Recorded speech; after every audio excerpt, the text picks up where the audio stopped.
Hi, my name is Dr. Ishani Rao, and I'm an NHS GP, conservation medic, and animal rights activist.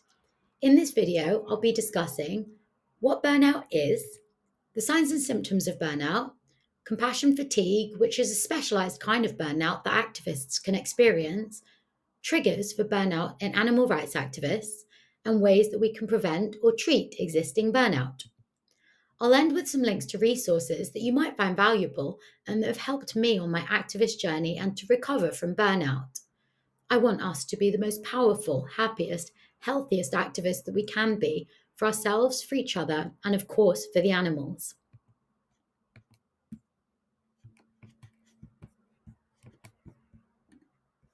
Before we begin, here are some of the common themes that protect the world have elicited from animal rights activists that might sound very familiar to you. The feeling that I'm not doing enough, I'm overwhelmed by the mountain that there is to climb, I experience an endless cycle of burnout and I struggle to stay happy. I want to remind you that you are not alone in these emotions. These are all very valid feelings in a world that doesn't offer adequate protection for the animals and to our natural world when we are trying our best to defend them. Burnout is a term that was coined by a psychologist in the 1970s who noticed that volunteers working with homeless communities in New York were suffering from high levels of stress.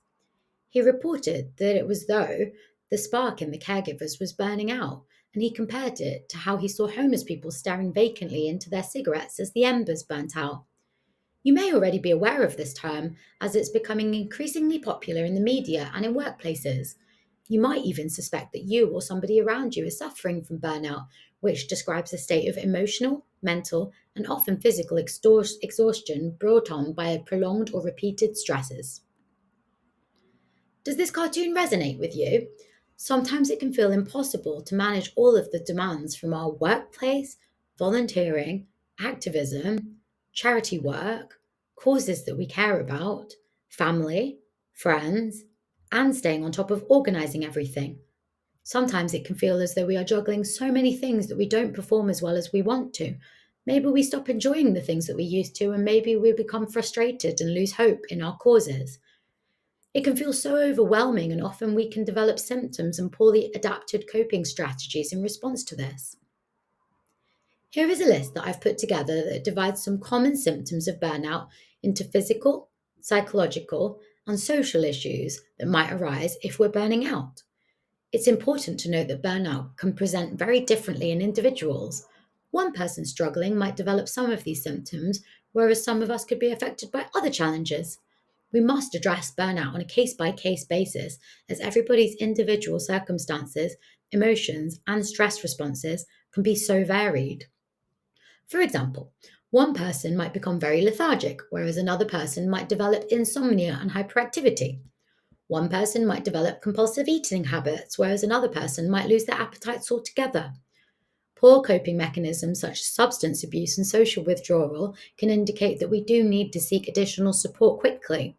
This can come from trusted friends, family, mentors, or healthcare professionals. Please remember that developing any of these symptoms doesn't demonstrate a weakness. In fact, it should be seen as a strength when we recognize our limitations and address them. I think that there's a huge link that's not fully understood between our bodies and our brains. This means that how we're feeling psychologically and mentally can actually affect the development of physical symptoms. Some that I've listed here include palpitations, headaches, nausea, vomiting, infections, chest pain, high blood pressure, and muscle tension. If you develop any of these, then please speak to a healthcare professional to investigate any physical illnesses that can cause these problems. I normally refer to burnout as a diagnosis of exclusion, which means that other issues should be ruled out before diagnosing it. I really like this infographic, which describes the progressive stages of burnout. Initially, we might start with so much enthusiasm and motivation that we begin to overexert ourselves. Our passions can turn into neglecting the self care or the social activities that we require to stay healthy and happy. This can spiral into a feeling of powerlessness, which can deteriorate into more severe symptoms and a difficulty escaping these negative feelings. In my introductory video, I talked a little bit about my experience with burnout as a junior doctor. I remember it feeling like I'd stumbled and I was trying to catch my balance, but I just couldn't. As always, prevention is the best cure, so if you feel as though you're struggling with even milder symptoms, then it's so important to reach out for support. I'd much rather stop the development of more severe symptoms early on in this spectrum if you do need help. We know that 1 in 4 people diagnosed in the UK with a mental health condition is suffering. In a February 2023 survey of over 10,000 global workers by the think tank Future Forum, 42% of everyday workers reported burnout. So, what about animal rights activists? Well, if you've been to any of my mental health talks, you'll have heard me talk about compassion fatigue or the cost of caring. This is a specific type of burnout that can affect people that advocate for other causes and marginalized groups, on top of the challenges of everyday life. Most research has been performed on those in professions that care for other humans.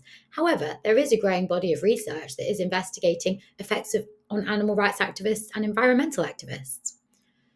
We are animal rights activists from a place of deep rooted compassion and a desire for justice in an unjust world. We recognize the horror that our fellow animals go through, which can be very upsetting and frustrating.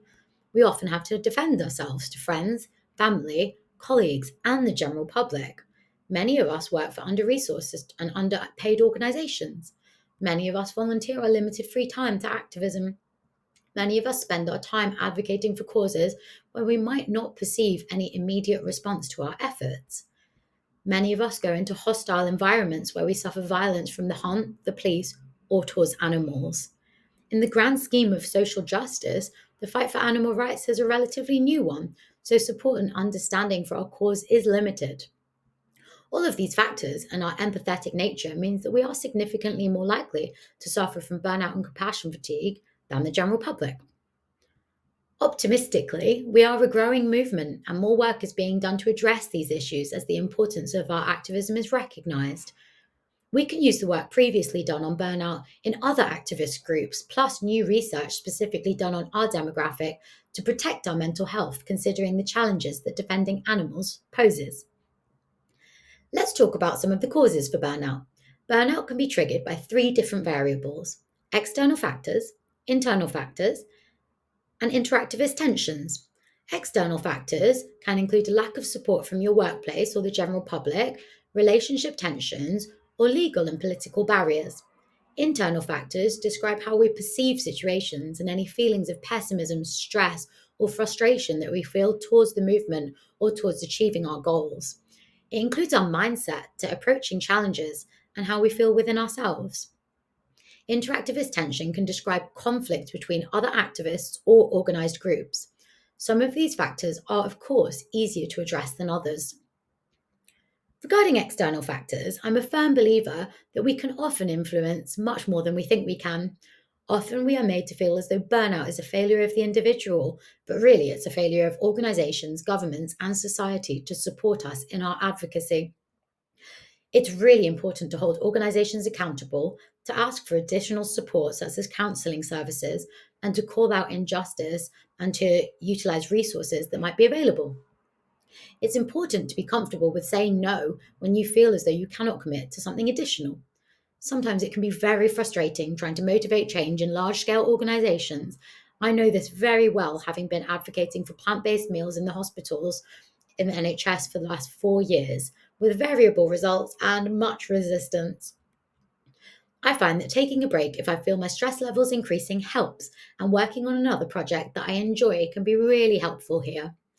There is evidence that even taking 10 minutes away from an activity can give you a fresh perspective and increase your enjoyment and productivity. I must admit, however, that if something is negatively affecting my mental health, I can take a few months away and then come back to it when I feel ready. The value of community is incredible in allowing us to feel motivated, inspired, and heard. Spending time with other people that empathize with you, who can understand our challenges, can be so therapeutic, especially when you need to vent.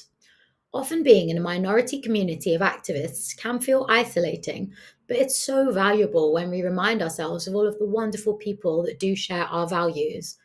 Picking up the phone, going for a walk, or even organizing social events or sharing circles can be a great way of releasing stress and improving relationships with like minded people. Studies have shown that even when you don't feel like communicating at all, we usually feel better after it.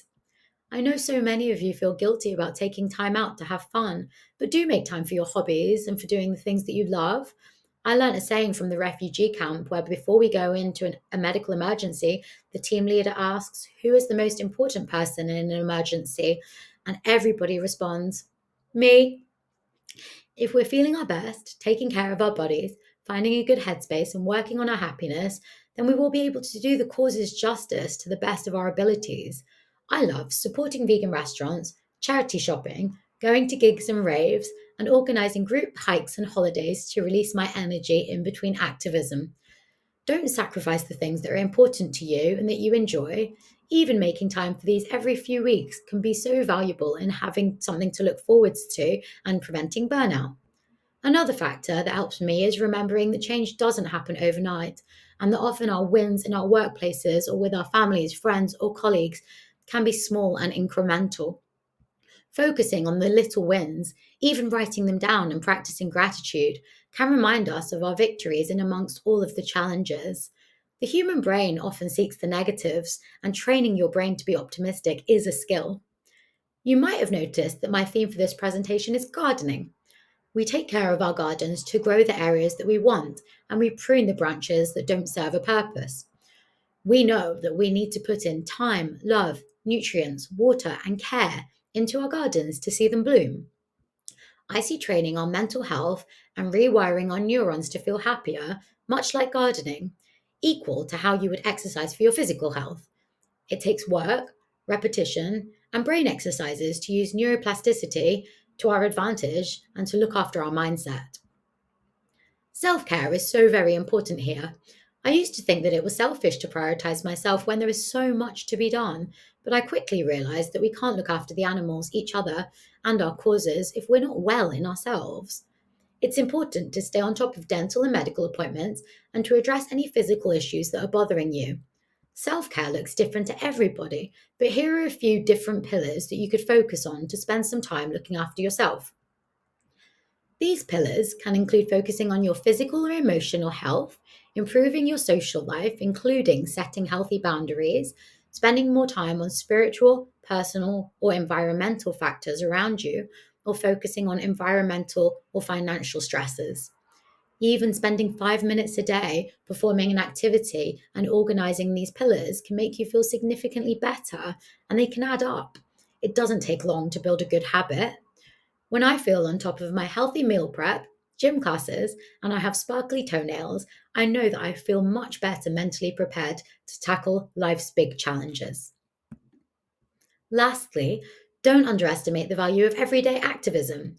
You don't need to be out shouting on a megaphone to be making an impact if you can't manage that right now. I love wearing t shirts with slogans when I'm out and about. Here's me proudly wearing my Our Planet There's Two t shirt from the National Animal Rights Day, and I always wear my secondhand vegan necklace. Supporting ethical brands, artists, venues, and events is essential to keep responsible businesses running. Sharing social media posts is an easy and effective way of spreading information to a large audience. You could even organize or order leaflets and stickers with important animal rights messages on, which are very satisfying to carry in your bag. Every action that we take can make a huge difference and plant that first seed. So don't underestimate the power of small but cumulative actions if you need rest from the bigger ones. Managing interactivist tensions is a really important cause of burnout that I will be covering in our fourth webinar for Protect the Wild. In our upcoming videos, I will also be covering the roles of accessing therapy and how to seek supportive professional help in order to safeguard our mental health. We will perform some easy activities that we can immediately do to relieve stress and to reduce the impact of burnout and traumatic events. And in the meantime, here are some brilliant resources that are worth looking into to help you approach activism in a healthy, motivated, and empowered manner. My favourite podcasts to calm down my sympathetic nervous system and to feel really inspired and motivated are the Rich Roll podcast and the Animal Liberation Hour. Useful Facebook groups include the Animal Activist Online Support Group run by In Defense of Animals, the Vegan Mental Health Support Group, and any local Hunt Sab groups. I'm not embarrassed to say that I've made some of my best friends through Facebook activism groups. Human Animal Support Services, Psychology Today, Fauna-lytics, and Animal Save Movement all have fantastic articles which are available online about compassion fatigue and self-care and animal rights activists. In Defence of Animals offers a 24-hour helpline with trained counsellors who are passionate animal advocates themselves, and you can find access to their support line on their website. I hope that you found this workshop useful and that you can join us for our interactive session about burnout, where we will have the opportunity to network with other activists and discuss how we're currently feeling. As always, I thank you for your incredible work with animal rights and environmental activism and in making the world a kinder place.